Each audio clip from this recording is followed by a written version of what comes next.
नमस्कार. जय श्रीकृष्ण. श्रीकृष्ण चैतन्य प्रभु नित्यानंद श्री अद्वैत गदाधर श्रीवासदि गौरभक्त वृंदा. Enunciating text 19 and text 20 of chapter 9, Brahma's prayers for creative energy of third canto, the status quo of Srimad Bhagavatam. Text 19. तिरयन मनुष्य विबुधादिषु जीव योनिष्व आत्मेच्छयात्म कृतसेतु परिप्सया यह रेमे निरस्त विषयो अप्यवरुद्ध देह तस्मै नमो भगवते पुरुषोत्तमाय. O my Lord, by your own will, you appear in the various species of living entities, among animals, lower than human beings, as well as among the demigods, to perform your transcendental pastimes. You are not affected by material contamination. You come just to fulfill your own obligations relating to the principles of religion, and therefore, O Supreme Personality, I offer my obeisances unto you for manifesting such different forms.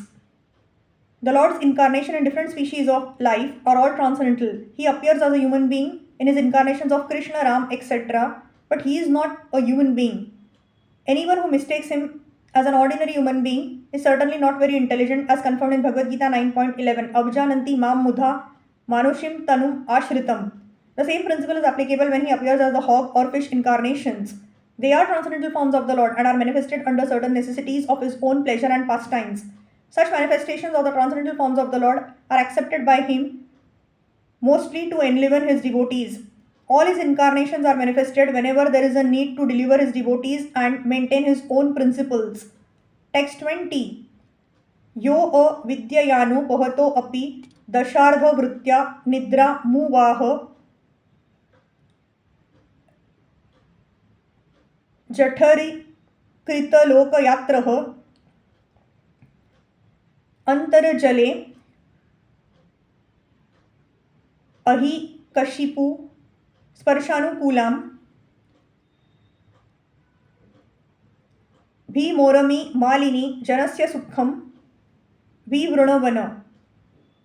My Lord, you accept the pleasure of sleeping in the water of devastation where there are violent waves, and you enjoy pleasure on the bed of snakes, showing the happiness of your sleep to intelligent persons. At that time, all the universal planets are stationed within your abdomen.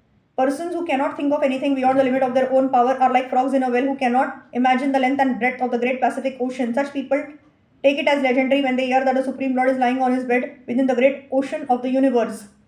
They are surprised that one can lie down within water and sleep very happily. But a little intelligence can mitigate this foolish astonishment. There are many living entities within the bed of the ocean who also enjoy the material bodily activities of eating, sleeping, defending, and mating. If such insignificant living entities can enjoy life within the water, why can't the Supreme Lord, who is all powerful, sleep on the cool body of a serpent and enjoy in the turmoil of violent ocean waves?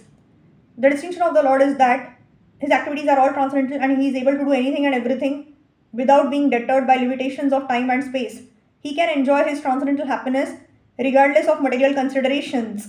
Hare Krishna, Krishna Krishna, Hare Hare, Hare Ram, Ram Ram, Hare Hare.